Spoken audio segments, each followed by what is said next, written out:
자, 수험생 여러분 안녕하십니까? 에듀피디에서 방제 기사 필기 및 실기 강의를 담당하고 있는 이종우라고 합니다. 자, 이번 시간에 저희 이제 방제 기사란 자격증 이제 첫 번째 필기 컨텐츠 강의를 한번 또 시작을 해보도록 하겠습니다. 자, 일단 방제 기사 같은 경우는요, 일단 과목 같은 경우가 이제 1과목이 재난관리, 지금 거기 앞에 가보면 목차가 나와 있죠, 그죠? 6페이지 한번 보십시오. 1과목이 재난관리라고 되어 있고요. 자, 이제 뒤쪽에 가보면 2과목이 방제시설이라고 되어 있고 3과목이 재해분석, 그렇죠? 4과목이 재해대책, 그리고 5과목이 방제사업, 이렇게 5과목을 여러분들이 시험을 보시게 되고요. 각 과목당 20문제씩이니까 이제 총 100문제가 되겠죠. 그래서 그 100문제를 이제 2시간 30분 안에 여러분들이 이제 해결을 하실 수 있게 문제가 이제 출제가 되고 있습니다. 자, 근데 다행인 건 이제 계산 문제나 이런 건 없고요. 대부분 암기예요. 대부분 암기를 필요로 하는 내용이고 가끔 계산 내용이 있지만 그 계산 문제가 시험 문제가 많이 출제가 되지 않습니다. 그래서 기본적으로 우리가 이제 암기해야 될 부분들은 암기하고 여러분들이 다음 챕터나 이런 식으로 이제 넘어가게 되시면 제가 봤을 때 충분히 합격을 할 수 있지 않을까라고 생각을 합니다. 그래서 암기와의 싸움인 것 같아요. 제가 이 1000페이지 책을 쭉 보니까. 자, 그리고 이 시험 자체가 지금 시행이 19년도 11월부터 이제 시행이 됐거든요. 19년도 11월에 처음 시행이 됐습니다. 그러니까 11월에 이제 시행이 됐고 그 이후에 이제 20년도, 21년도, 22년도, 그리고 23년도, 그리고 24년도에 9회차와 10회차 이렇게 해서 총 10회차 시험을 지금 봤다라고 생각을 하시면 될 것 같아요. 10번의 시험을 어떻게 보면 지금 거쳐왔고, 그럼 여기에서 이제 쌓인 기출문제가 우리가 뭐 예를 들어 이제 아까 20문제씩 5개라고 했죠. 그죠? 그럼 100문제에 이제 10회차 하면 한 1000문제 정도? 맞습니까? 근데 이게 아직 생긴 지 얼마 안 됐기 때문에 누적된 데이터라던가 이런 것들이 아직은 좀 모자라긴 합니다. 그래서 대략적으로 우리가 이제 봤을 때 조금 이제 넓게 좀 공부를 하셔야 될 것 같아요. 그래서 요 기출문제 풀이 같은 경우는 제가 나중에 이제 첨부 파일로 나중에 갔을 때 이제 필기 강의가 다 끝나면 그때 한번 풀어 드릴 테니까 여러분들 걱정하지 마시고 일단은 요 책을 기반으로 이 1000페이지를 다 할 수가 없어요. 아시죠? 여러분들 이거 1000페이지 다 할 거면 그러면 강사 입장에서는 되게 학생들한테 이제 부담을 주는 거기 때문에 최대한 우리가 읽고 갈 건 읽고 가고 이런 것들 체크하시고 이거는 꼭 암기하십시오 라고 하는 것들 암기 확실하게 해주시면 어차피 우리가 100점 맞는 시험이 아니잖아요. 그죠? 60점 이상만 되면 전부 다 합격을 할 수가 있기 때문에 우리 100점이 결국 이제 60점이 100점이다라는 목표를 가지고 60점만 맞추자라는 개념을 가지고 강의를 한번 진행을 해보도록 하겠습니다. 아셨죠? 그렇다고 이거 다 외우라고 하면 여러분들 안 외울 거 아니야, 그지? 쉽지 않잖아요, 그죠? 그래서 거기 뒤에 가보면 이제 필기 문제풀이라던가 이런 것들도 이제 문제가 가보면 이제 챕터마다 각각 들어가 있더라고요. 그래서 그 문제 같이 풀어보시면서 저하고 같이 이론 강의를 진행을 해보면 될 것 같습니다. 아셨죠? 자, 됐습니다. 그래서 과목별로 나와 있는 거 과목 5과목이 있다라는 거 여러분들 한번 보시고요. 어차피 우리 뭐 방제에 대해서 많이 들어보지 않으셨을 테니까 그냥 새로운 개념을 하나 배운다라는 개념으로 해서 우리 한번 수업을 진행을 해보도록 하겠습니다. 출제 기준 나와 있는데 이게 2024년까지 출제기는 지금 적용 기간이 나와 있죠. 그래서 2025년부터는 새로운 출제 기준이 이제 적용이 될 겁니다. 근데 아시겠지만 그렇게 크게 바뀌는 건 없을 겁니다. 자, 그리고 과목명 가보면 이제 재난관리부터 해서 쭉 나와 있습니다. 그래서 어떤 것들을 이제 시험을 보고 어떤 것들이 이제 과목인지 앞에 쭉 나와 있으니까 참고로 한번 보시면서 넘어가 주시면 될 것 같아요. 됐나요? 자, 넘어가도록 하겠습니다. 뒤로 쭉 가요. 자, 어디까지 가시냐면 내지로 갔을 때 이제 1과목이 나와요. 자, 1과목이 뭐라고 나옵니까? 재난관리라고 나오죠? 그럼 여기서부터 제가 한번 진행을 해보도록 하겠습니다. 자, 재난관리라는 파트에 가보면 이제 1과목이라고 해서 여기 1편이 나오는데 재난 예방 및 대비 대책이라고 나와 있죠. 그죠? 그럼 여기 1장에 갔을 때 뭐가 제일 처음 나오냐면 재난의 개념이라는 게 나와요. 그럼 재난이 뭐냐라는 게 나오겠죠. 그죠? 그래서 여기 조그맣게 들어가 있는 글씨로 한 번씩은 읽어보시면 좋습니다. 자, 지금 뭐라고 들어가 있냐면 본 장에서는 재난의 개념을 이해하기 위해 일반적인 개념의 정의와 법 제도적 정의를 구분하고, 그러니까 제 개인적인 생각으로는 일반적인 개념의 정의보다는 여기 법이나 제도적에서 우리가 재난을 어떻게 정의를 하고 있는지 이런 것들을 잘 정리를 하셔야 되고요. 이따 보시면 알겠지만 자연재난이나 또는 사회재난에 관련한 용어를 숙지하여 재난의 특성을 이해하도록 한 어떻게 보면 장이다라고 되어 있습니다. 더불어 재난관리의 목적 및 개념을 이해하고 단계 구분에 따른 재난관리 운영 체계를 이해하여 사전 재난관리와 사후 재난관리에 따른 전 과정을 이해하는 것이 중요하다라고 되어 있어요. 그래서 우리가 이제 재난이라고 하는 것들에 대한 걸 이제 배울 거예요. 아셨죠? 그래서 1장에서는 재난의 개념에 대해서 이제 배운다라고 생각하시고요. 이따가 자연재난이나 사회재난이라는 말이 나오는데 이거 구분하는 문제 나올 수 있고 또 이런 사전 재난관리와 사후 재난관리에 어떤 게 있는지도 시험 문제가 나올 수 있으니까 그런 것들에 대해서 그냥 크게 배운다라고 생각을 하시면 될 것 같습니다. 자, 그럼 1절로 한번 가보도록 하시죠. 재난의 유형이라고 들어가 있습니다. 그럼 1번 재난의 정의라고 나와 있는데요. 이 재난의 정의에 가보면 개념이 나와 있어요. 이런 개념 같은 경우는 그냥 읽어보십시오. 아셨죠? 읽어보시고요. 거기 두 번째 가보시면 법이나 또는 제도적인 관점에서의 재난의 정의가 나와 있습니다. 예례 같은 경우를 여러분들이 조금 보시라는 거죠. 아셨죠? 그러니까 법에나 또는 제도적 관점에서 재난이라고 하면은 재난 및 안전관리 기본법이라는 곳에 명확하게 명시가 되어 있다라고 되어 있습니다. 제가 이걸 줄여서 이제는 재난법이라고 하겠습니다. 아셨죠? 자, 재난법에 재난이라고 하는 게 이제 명시가 되어 있다라고 되어 있는데 이 법에 가보면 이 두 가지 재난이 나와요. 자연재난이냐 사회재난이냐. 이 두 가지 구분이 시험 문제가 빈출입니다. 아셨죠? 그래서 꼭 암기를 해두셔야 됩니다. 이따가. 그래서 제 개인적인 생각으로 봤을 땐 재난에 대한 정의도 그냥 한번 읽어보시면 되지만 여러분들은 이 자연재난과 사회재난이 뭔지 이 두 가지 구분이 더 중요하지 않을까라고 저는 생각을 하고 그게 맞다. 그 구분을 해 주시는 게. 자, 그래서 여기 가보면 자연재난의 경우 자연재해대책법 제2조에 의하여 주 원인이 자 여기 가보면 자연현상이래요. 그죠? 자, 근데 이 자연현상에 의해 발생하는 자연재난도 물리학적인 재해와 생물학적인 재해로 구분이 가능하지만 이 물리학적인 재해와 생물학적인 재해의 구분보다는 그냥 자연재난과 사회재난의 구분만 잘 알고 계셔도 시험 문제는 충분히 맞추실 수 있다라는 거 다시 한번 말씀을 드리고 싶고요. 자, 사회재난은 재난 및 안전관리기본법 자 재난법 3조에 의해 부주의나 고의, 기술상의 문제, 국가 기반 체계의 마비 등 사회 환경의 변화로 발생해 사회에 심각한 위협을 주는 재난이다. 이거 몇 번만 연습하시면 내가 딱 봤을 때 야 이거는 자연재난이야. 이거는 사회재난이야. 바로 구분하실 수 있습니다. 아셨죠? 그래서 그 구분하는 방법은 제가 바로 다음에서 말씀을 드릴 거고 여기 가보면 국가 기반 체계라는 게 나와요. 아셨죠? 근데 이게 용어가 좀 바뀌었거든요. 국가 기반 체계라는 단어가 나오면 이제 여러분들은 시험 출제가 됐을 때 이렇게 출제가 될 거예요. 똑같은 내용입니다. 국가 핵심 기반. 아셨죠? 국가 기반 체계보다는 국가 핵심 기반이라는 단어를 알고 계시면 더 좋습니다. 그래서 지금부터 이제 국가 기반 체계라는 게 조금씩 나와요. 가끔 가다가 이렇게 한 번씩. 그럼 제가 바꿔드릴게요. 국가 핵심 기반이라는 단어로 바꿔드릴 테니까 그렇게 해서 고치면서 갑시다. 아셨죠? 그래서 자, 자연재난과 사회재난의 구분은 그럼 어떻게 하냐라는 거죠. 자, 요게 이제 재난관리법 상의 3조에 가보면 자연재난이라는 것과 사회재난이라는 게 나오는데 자연재난이라는 게 나오죠. 그죠? 그러니까 자연재난은 여러분들 다른 거 없어요. 그냥 얘입니다.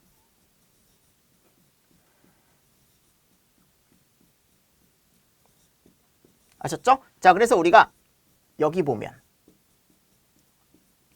날씨 뉴스 보면 나오는 거 있죠. 뭐 예를 들어 지금이 이제 뭐 8월이다라고 얘기를 하면은 정말 더웠거든요, 올해. 그죠? 그래서 뭐가 계속 나와요? 폭염경보 이런 거 나오잖아요. 맞습니까? 그럼 폭염. 그것도 무슨 재난이냐면 자연재난입니다.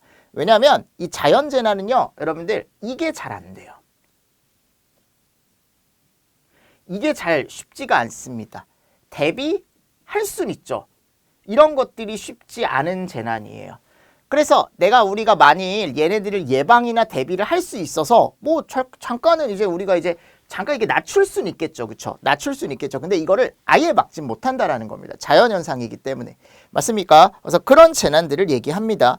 그래서 오른쪽에 가보면 오른쪽 자 31페이지로 가보도록 하겠습니다.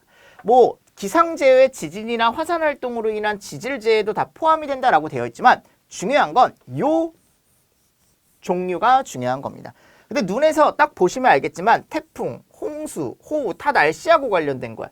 강풍, 풍랑, 해일, 대설, 낙뢰, 가뭄, 그죠? 읽어보십시오. 지진, 황사 이런 거 잘 보시고요. 황사. 왜냐면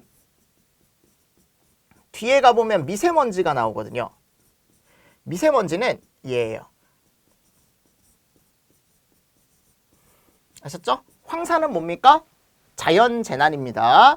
자, 그리고 조류, 조수, 그 밖에 이에 준하는 자연현상으로 인하여 발생하는 어떻게 보면 재난이다 라고 나와 있습니다. 재해다 라고 나와 있습니다. 근데 이제 최근에 여러분들 들어간 것들이 이런 거, 폭염도 자연재난입니다. 제가 몇 가지 더 써드릴게요. 그리고 자연 우주물체 추락이라는 게 있어요. 이게 법이다 보니까 계속 개정이 됩니다. 우주물체 추락. 그러니까 우주에 떠있던 행성이 갑자기 떨어지는 거죠. 그럴 수 있겠죠. 근데 이거 우리가 막을 수 없잖아요. 언제 떨어질지도 모르고 피해는 좀 줄일 수 있지만 맞습니까? 이렇게 이제 되어 있는 거죠. 자, 그래서 이거 두 가지 더 참고를 해서 여러분들이 같이 더 보시면 좋을 것 같고요. 자, 그리고 사회재난입니다. 사회재난은 자, 이거는 우리가 얘가 가능합니다.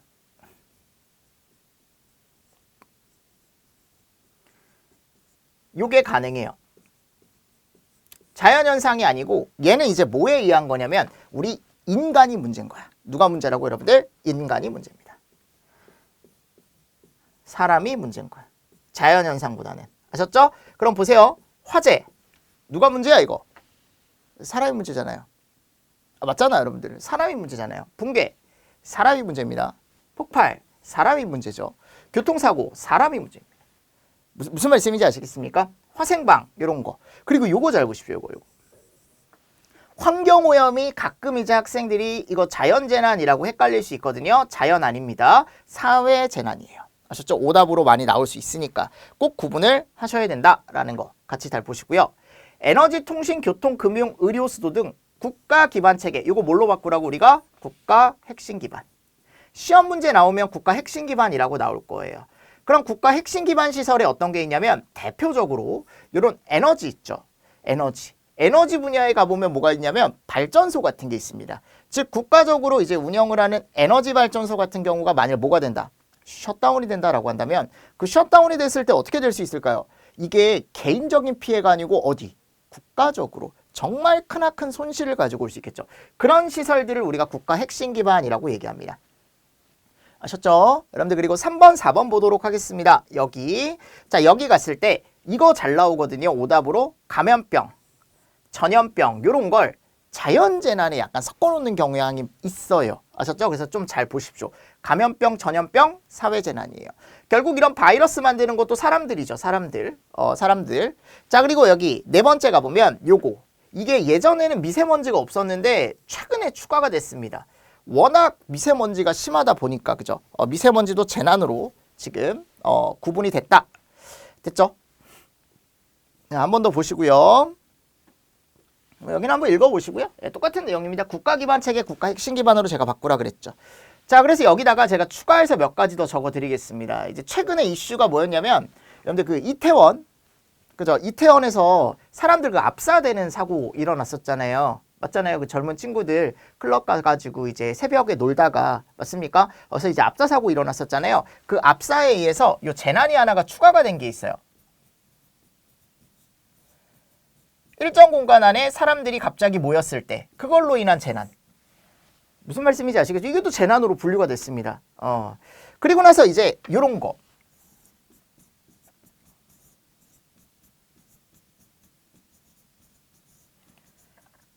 그러니까 아까 자연 우주물체 추락은 뭐였어요? 무슨 재난이었어요? 아까 봤을 때 우리가 자연재난이었죠. 그렇죠? 근데 이제 사람이 만든 어떤 위성 이런 것들이 떨어지는 거야. 그럼 얘는 뭐야 여러분들? 인공우주물체 추락 해가지고 사회재난이다라고 분류를 할 수가 있다라는 거죠. 무슨 말씀인지 아시겠습니까? 그러니까 이게 여러분들 되게 중요한 내용들이에요. 지금 두 가지 구분을 꼭 하실 수 있어야 된다고요. 아셨죠? 근데 요거는 이제 여러분들이 암기만 확실히 해두시면 아마 다 알고 알 수 있을 거예요. 나중에 문제가 나왔을 때. 아셨습니까? 자, 그래서 우리가 이제 재난이란 이런 게 있다라는 거죠. 재난이란 이런 게 있다라는 거고 2절로 가보도록 하겠습니다. 그럼 이 재난이라고 하는 얘의 특성이 있다라고 되어 있죠. 그죠? 특성이 있다라고 되어 있는데 이 특성 세 가지. 자, 오른쪽에 가보면 요거 나와 있죠? 요거 암기해 주십시오. 근데 이거 되게 읽어보면 당연한 거예요. 불확실성. 확실하지 않다라는 거죠. 이게 어떻게 보면은 재난은 눈에 보이지 않는 어떤 요인들이 누적이 돼서 발생되는 경우가 되게 많습니다. 그래서 예전에요, 여러분들 이 불확실성 쪽에 가보면 여기 나와 있는 내용이 무슨 내용이냐면 조그만 것들을 내가 눈 감다 보면은 얘가 어떻게 된다? 눈덩이처럼 불어나는 거예요, 재난은 피해가. 맞습니까? 그래서 하인리라는 사람이 이런 것들을 얘기를 했는데 그러니까 이거 여러분들 정말 경미한 사고 300개. 그러니까 이거를 막지 못하면 얘를 그냥 내가 눈 감고 그냥 넘기게 되면은 조금 더 큰 사고 29개가 일어나고 그 29개 사고도 대수롭지 않게 여긴다라고 하면은 정말 센 재난 한 개가 온다라는 걸 우리가 이제 하인리 법칙이라고 해서 얘기를 해요.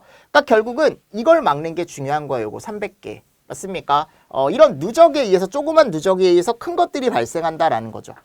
자, 그리고 두 번째, 요인들 간의 상호작용을 사전에 예측하는 게 어렵다. 그러니까 이 재난 자체가 이게 어렵습니다. 솔직히 얘기하면 사회재난도 마찬가지고요. 내가 예를 들어 화재가 사회재난이라고 했지만 얘는 예방이나 대비가 가능하다 그랬잖아요. 근데 솔직히 얘기하면 얘 예방 대비 쉽지 않거든요.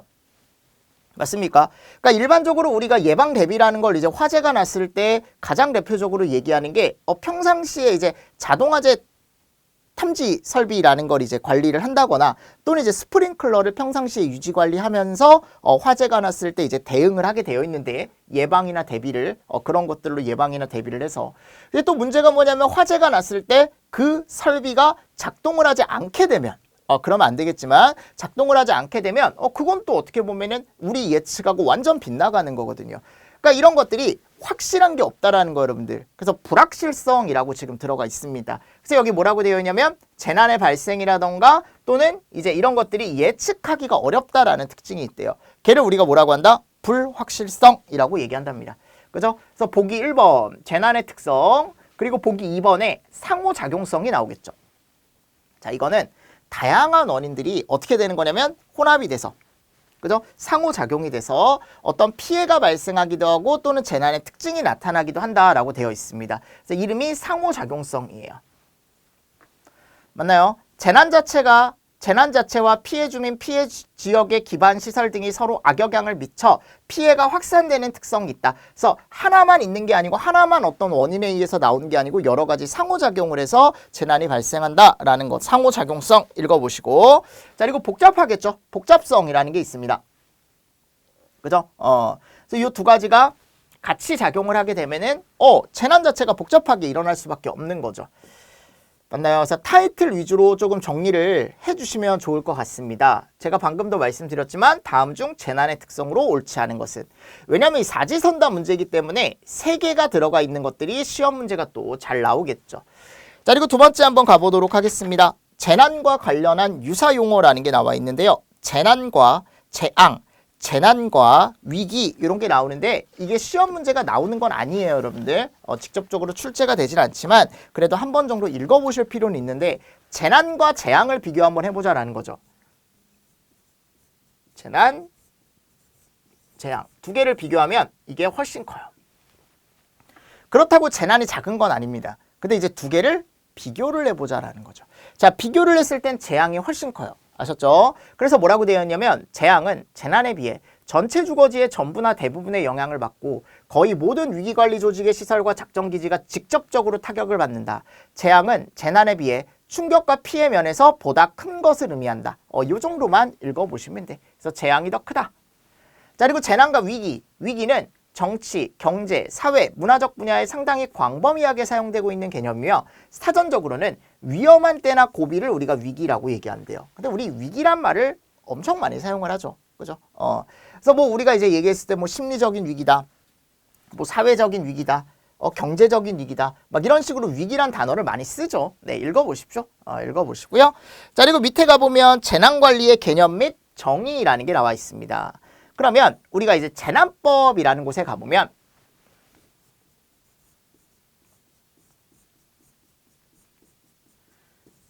어떤 특정 재난이 일어났을 때 꼭 예를 해야 된다라고 나와 있거든요. 그럼 이 재난관리가 뭐냐? 어떤 재난이 일어나기 전에 우리는 예방을 해야 되고 대비를 해야 되고 대응을 해야 되며 마지막에 복구까지. 아셨죠? 이 네 가지 단계를 우리가 재난관리라고 얘기합니다. 이거 꼭 알고 계셔야 돼요. 아셨죠? 이거 순서 맞추기도 나올 수 있습니다. 예방, 대비, 대응, 복구. 자, 차이점을 알려드릴게요. 예방과 대비는 재난 발생 전에 하는 단계고요. 대응과 복구는 재난 발생 후에 하는 단계예요. 무슨 말씀인지 아시겠습니까? 뭐 예를 들어 작년에 어떤 지역에서 수해로 인해 피해를 너무 많이 입었대요. 그러니까 홍수가 난 거야. 예를 들어 침수가 된 거예요. 예를 들어입니다. 예를 들어. 그러면 내년도에 이제 그 지역에서 뭐를 하냐면, 야, 우리가 작년에 너무 비로 인해 피해를 크게 입었기 때문에 이번에는 비를 막아주기 위한, 홍수를 막아주기 위한 시설들을 조금 어떻게 하자? 제대로 갖춰두자. 그래서 그게 무슨 단계냐면 예방 단계인 거예요. 예방 단계. 아셨죠? 그러다가 뉴스를 봤어요. 근데 다음 뭐 예를 들어 뉴스를 봤는데 한 3, 4일 뒤에 비가 엄청 많이 온대요. 그 지역에. 예를 들어. 그러면 그 주민들 입장에서는 작년에 그렇게 피해를 입었던 게 있기 때문에 무서울 거 아니야. 걱정이 될 거 아니에요. 그죠? 근데 우리가 예방을 잘 해놨으니까. 근데 이제 가능성이 조금 더 높아진 거잖아요. 지금. 왜냐하면 3, 4일 뒤에 직접적으로 온다라고 했으니까. 그러면 단계가 하나가 넘어가는 거야. 직접적인 뭐? 대비 단계로. 아셨죠? 딱 여기까지예요. 여기가 아직 발생 전이야. 근데 이제 3일, 4일 뒤에 실제로 비가 많이 왔어요. 그럼 그때 활동하는 게 무슨 활동? 대응 활동이고. 이제 재난이 다 끝났습니다. 홍수가 다 지나갔어요. 비 피해를 조금 입었지만 작년보단 그래도 덜 입었대. 왜냐하면 예방과 대비를 잘 했기 때문에. 그리고 나서 나는 이제 어떻게 하는 거예요, 여러분들? 복구라는 건 처음 상태로 되돌리는 거예요. 내가 뭐를 이제 여기 갔을 때 수해나 홍수를 입기 전으로 돌리는 걸 우리가 복구 단계다라고 얘기를 한다고요. 아셨죠? 그래서 이 네 단계 알고 계셔야 돼요. 예방, 대비, 대응, 복구. 예비 없어요. 예비라는 거 없습니다. 예비 없어요. 대비, 대응 바꿀 수 있겠죠? 안 된다고 여러분들. 복구예요. 복구. 복귀 이런 거 아닙니다. 무슨 말씀인지 아시겠죠? 그럼 말장난들 조심하시라는 거죠. 제 말은. 그래서 이런 것들이 있다. 그래서 재난관리라는 건 예방, 대비, 대응, 복구를 내기하는데 이 재난관리는 결국은 누구를, 사람을 생명을 위험으로부터 보호하는 것이다. 그래서 인간이 안전정으로 활동을 하고 사회 안정, 지속적인 국가 발전을 주된 목표로 한다라고 되어 있습니다. 맞죠? 일단은 이게 가장 중요한 거고 그걸 통해서 이런 것들을 목표로 하겠다라고 되어 있는 거죠. 자, 재난이 발생했대요. 그럼 이제는 예방과 대비는 끝났고 이제 대응 쪽으로 넘어가는 거죠. 그래서 대응 시스템을 구축하여 피해를 최소화해야 되고 향후 피해 지역이 재기능을 회복하고 재난의 재발을 방지하기 위한 노력을 해야 된다. 그러니까 이렇게 재기능을 어떻게 해야 돼요? 지금 회복을 해야 된다 그랬죠? 여기 이제 복구 얘기하는 거죠. 복구. 맞나요? 요 이제 얘가 대응이고 이런 것들 한번 읽어보시면 될 것 같고요. 재난관리의 개념. 네, 읽어보십시오. 이런 것도. 재난관리란 재난 발생을 시키는 원인 요소들을 관리하고 그 위험으로부터 피해를 최소화 효과적 대응을 통한 정상 상태로의 복귀를 위한 활동을 얘기한다. 비슷한 얘기죠. 또한 재난이 발생하지 않도록 사전에 예방하고 재난이 발생한 경우에 재발 위험을 효율적으로 관리하는 과정도 다 포함이 된다. 읽어보시라고요. 됐죠? 이런 것도 읽어보십시오. 그리고 3번. 요게 중요하다. 이게 중요하다. 법 제도적인 관점에서 재난관리라고 하면은 여기 3조 3항에 갔을 때 재난법. 자, 이렇게 4단계를 얘기한다. 요거 알고 계십시오. 예방, 대비, 대응, 복구를 위해서 하는 모든 활동을 우린 뭐라고 한다? 재난관리라고 얘기한다고요. 이는 재난 발생의 위험성을 제거하고 재난 발생 시 피해 수습과 복구를 위해서 하는 모든 활동을 포함한다는 점에서 광의의 넓은 의미의 재난관리와 개념이 유사하다. 네, 읽어보세요. 광의의 재난관리가 뭔지.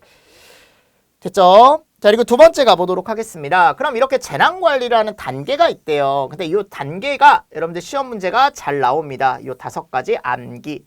죄송해요. 여러분들 암기해야 될 게 좀 많다 그랬죠. 그래서 제가 암기하라는 얘기를 되게 많이 할 거예요.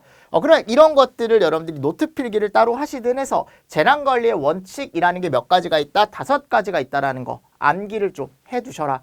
그럼 우리가 예방, 대비, 대응, 복구를 할 때 이런 것들을 원칙을 가지고 이제 계획을 세워줘라라고 나와 있는데 재난관리 원칙 첫 번째 같은 경우는 여기 가보면 사전 대비 원칙이라는 게 있대요. 그러니까 기본적으로 제가 아까 그랬죠. 여러분들 그 자연재난은 미리 예측이 불가능하다라고 제가 얘기를 했잖아요. 야 그렇다고 손 놓고 있을 수는 없잖아요. 맞잖아요, 여러분들. 그러니까 사회재난도 우리가 일반적으로 예방, 대비, 예방을 우리가 보통 하지만 자연재난은 그게 힘들다라고 했지만 그렇다고 해서 손 놓고 있으면 안 되니까. 우리 일반적으로 재난은 뭐가 가능하다? 사전 대비가 가능하다. 그래서 사전 대비를 해야 된다. 사전 대비의 원칙 첫 번째에 나와 있습니다. 그래서 재난은 관리가 가능하다라는 인식하에 단계적인 대비와 대응을 통한 관리가 필요하다 읽어보십시오. 자, 발생이 불가피한 자연재난. 이거 어쩔 수 없다라는 거야. 며칠 뒤에 화산이 터진대요. 화산 폭발이 일어나는데요. 그거 어떻게 막을 거야? 맞잖아요, 여러분들. 그러면 어떻게 해야 돼? 이미 발생하는 게 나왔으니까 그로 인해 발생하는 피해를 줄여야 될 거 아니에요. 그죠? 근데 그런 것들을 즉각적인 대응을 통해 피해를 최소화하는 것이 중요하다. 이런 자연재난일 땐 각종 정책과 예방 대비 계획을 발전시켜야 하며 훈련이나 점검, 보완 이런 걸 통해서 사전 예방 및 철저한 대비 태세를 갖추어야 한다라고 나와 있죠. 그래서 이런 내용들을 우리가 사전 대비 원칙이라고 얘기한다고요. 거꾸로도 한 번씩 보십시오. 자, 원칙 타이틀이 더 중요하고요. 타이틀을 여러분들이 외워두신 다음에 사전 대비라는 타이틀을 외워두신 다음에 이 내용을 가지고 얘가 사전 대비의 원칙을 얘기한다라는 것까지 거꾸로 가실 수 있으면 돼요. 다음 보도록 하겠습니다. 현장 중심의 원칙. 그러니까 이게 되게 중요한 거죠. 재난은 현장이 중심이 될 수밖에 없어요. 그러니까 내가 아무리 컴퓨터 앞에서 여러분들 어떻게 해라 지시하는 것보다 어디 가서 현장 가서 보는 게 훨씬 더 중요하다. 그래서 재난 대응 최적기는 재난의 초기 단계다. 피해 최소화를 위해 사고 현장에 가용한 수단을 이용해 얘가 중요하다. 초기 진압이 중요하다. 신속한 신고 접수 및 경보 발령 체계 유지, 즉각적인 현장 조치 능력. 효율적인 대응 수단 운용 등이 핵심 요소다라고 나와 있습니다. 현장 중심의 원칙. 됐죠? 그래서 한번 읽어보시고 자, 세 번째 지휘 통일의 원칙입니다. 그죠? 이것도 타이틀. 효율적인 재난 대응을 위해서는 다양한 대응 요소 이게 엄청 많을 거 아니에요. 뭐 어디서는 이렇게 해야 된다. 어디서는 이렇게 해야 된다. 이거를 어떻게 해야 돼요, 여러분들? 통합을 해야죠. 통합. 그리고 단일 지휘 통제 체제의 유지가 되게 중요하다라고 되어 있습니다. 중앙에서 지방 재난 현장까지 상하기관과 관련 유관기관 및 민간기관 비정부기구 등을 통합 운용해서 실시를 해라. 통합 운용. 그러니까 이게 사공이 너무 많으면 여러분들 배가 산으로 간다라고 얘기하잖아요. 그쵸? 이게 너무 많지 않고 우리가 이제 하나로 통일을 해서 재난 관리를 해줘야 된다라는 게 나와 있는 거예요. 재난 현장 대항 조직 등을 총괄하여 조정 및 통제할 수 있는 지휘 통제 시스템 확립도 중요하다라고 되어 있습니다. 그래서 지휘 통일의 원칙이라고 나와 있죠. 자, 네 번째, 그리고 정보 공유의 원칙이라고 나와 있어요. 재난 대응은 정확한 재난 정보를 기초로 적합한 대응 요소를 시기적절하게 활용하기 위해 관련 기관들의 정보 교류가 되게 중요하대. 뭐 이 당연한 거죠. 정보 공유 당연히 해줘야겠죠. 그죠? 그래서 정보 교류가 되게 중요하다라고 되어 있습니다. 재난에 대한 각종 정보가 생산 및 통합되는 종합상황실을 운영하여 생산된 정보를 적시에 전파하는 등 원활한 소통을 위해 유무선 통신시설, 그죠? 이런 것들이 필요하다. 자, 그리고 상호 협력의 원칙. 형태와 성격, 규모가 다양한 각종 재난에 대응하기 위해서는 능력이 상이한 각각의 대응 자원을 통합하는 것이 중요하다. 대응 자원의 통합. 맞습니까? 그래서 내용을 보고 이게 무슨 원칙인지까지 여러분들이 보실 수 있으면 된다라는 거 한번 보시면서 넘어가 주시면 좋을 것 같습니다. 그래서 아까도 얘기했지만 사전 대비 원칙이 있었고 현장 중심 원칙이 있었고 맞습니까? 그리고 아까 갔을 때 지휘 통일 그리고 정보 공유 마지막에 상호 협력까지.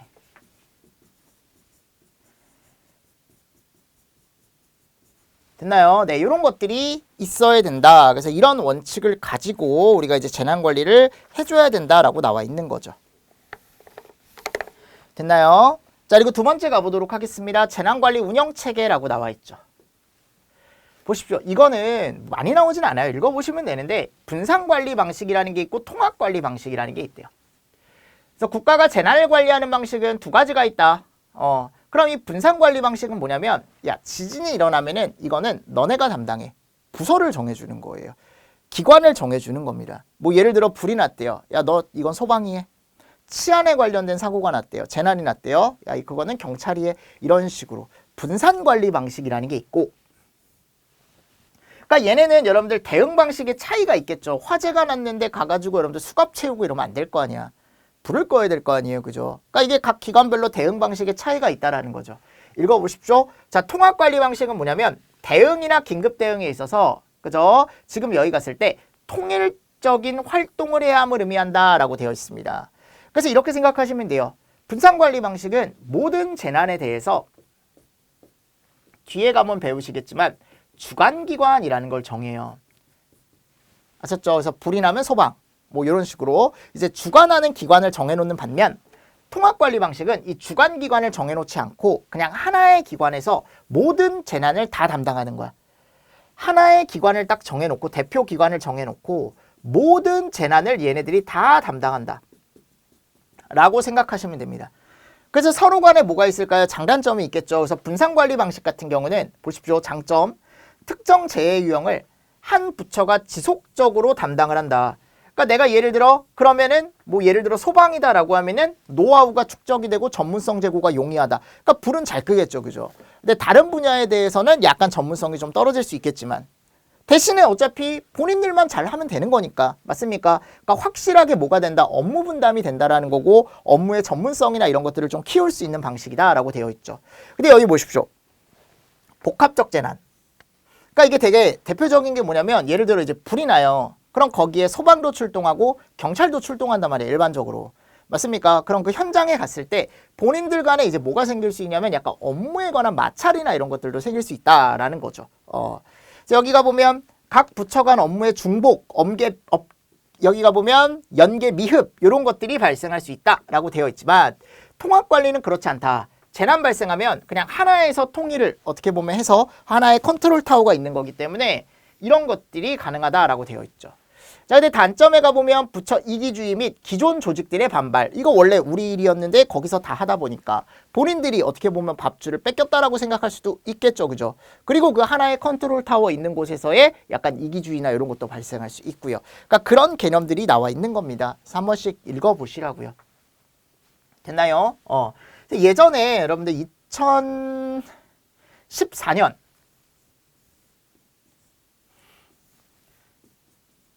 이때 이게 정말 큰 재난이었어요. 이게 세월호. 아직도 기억이 나는데 이 세월호 사건 일어났을 때 그때 이제 정부가 요거 만들었잖아요. 그게 요 통합관리 방식으로 바꾸겠다라고 해서 얘를 만든 거죠. 그래서 모든 이제 부처, 이제 재난을 관리하던 부처들을 이 안에다가 다 넣었어요. 부서로. 그러니까 결국 여기 핵심 큰 머리 하나를 만들고 그리고 밑에 이제 부서들로 여러 가지 재난관리 부서를 넣음으로 인해서 그때 통합관리 방식으로 이렇게 이제 바꿨다가 이게 얼마 못 가서 없어졌죠. 지금은 이제 행안부라는 곳이 있고 자, 그래서 한번 체크를 좀 해두시고요. 우리나라는 이 분산과 통합이 좀 섞여 있다라고 생각하시면 돼요. 아셨죠? 우리나라는 분산과 통합이 좀 섞여 있다라고 생각하시면 됩니다. 자, 세 번째 가보도록 하겠습니다. 재난관리 과정 및 단계. 그럼 여기 갔을 때 여기도 한번 읽어보시는데 재난관리 과정은 재난 발생 이전과 이후, 그래서 사전 재난관리와 이 정도 읽어보십시오. 사후 재난관리로 나눈대요. 이를 다시 시계열적으로 예방 대비 대응 복구의 4단계로 구분한다. 그래서 재난 발생 이전 단계를 우리가 두 가지 이렇게 얘기하고요. 재난 발생 이후 단계를 아까도 얘기했습니다. 이거 대응과 복구. 사전 재난관리 과정에는 예방 대비가 있는 거고요. 사후 재난관리 과정에는 대응과 복구가 있는 겁니다. 아셨죠? 같이 보시면서 넘어가 주시면 될 것 같고, 오른쪽에 가보면 예방 단계의 특징, 대비 단계의 특징, 대응 단계의 특징, 그리고 복구 단계의 특징이 나와요. 네. 읽어보십시오. 어차피 뒤에서 조금 더 자세하게 할 거니까요. 그래서 읽어보시면 재난이 실제로 발생하기 전에 재난을 촉발하는 요인을 제거하거나 재난이 발생되는 요인이 표출되지 않도록 억제 또는 예방한다. 대비 단계에는 재난 관리에 필요한 계획이나 경보 체계 또는 다른 수단들을 준비한다. 그러니까 좀 있으면 홍수가 난다라고 했었죠. 그럼 이제 미리미리 준비를 이제 직접적으로 해야 되는 어떻게 보면 시기겠죠. 그리고 대응, 복구 이렇게 나와 있습니다. 읽어보시라고요. 여기는 재난 발생 전이고 두 개는 여기는 재난 발생 후, 전, 후. 무슨 말씀인지 아시겠죠? 그래서 이런 개념이 나오니까 한 번 더 읽어보시면서 넘어가 주시면 좋을 것 같습니다. 그래서 이렇게 1장을 여러분들 제가 좀 봤어요. 근데 이 1장에서 이제 본 게 뭐냐면 그냥 결국은 재난이 뭐고, 재난의 특성이라던가 또는 재난 관리가 뭔지 이런 것들을 배운 거예요. 근데 여기서도 이제 시험 문제가 출제가 되니까요. 여러분들이 조금 정리를 하시면서 넘어가 주시면 되지 않을까라고 생각을 합니다. 자, 그리고 다음 장에 가보면 뭐가 나오냐면 2장 법령과 제도가 나와요. 그죠? 그럼 여기는 조금 쉬었다가 제가 2장에 대해서 또 설명을 한번 드려보도록 하겠습니다. 아셨죠? 자, 이번 시간도 여러분들 수고 많으셨습니다. 수고하셨습니다.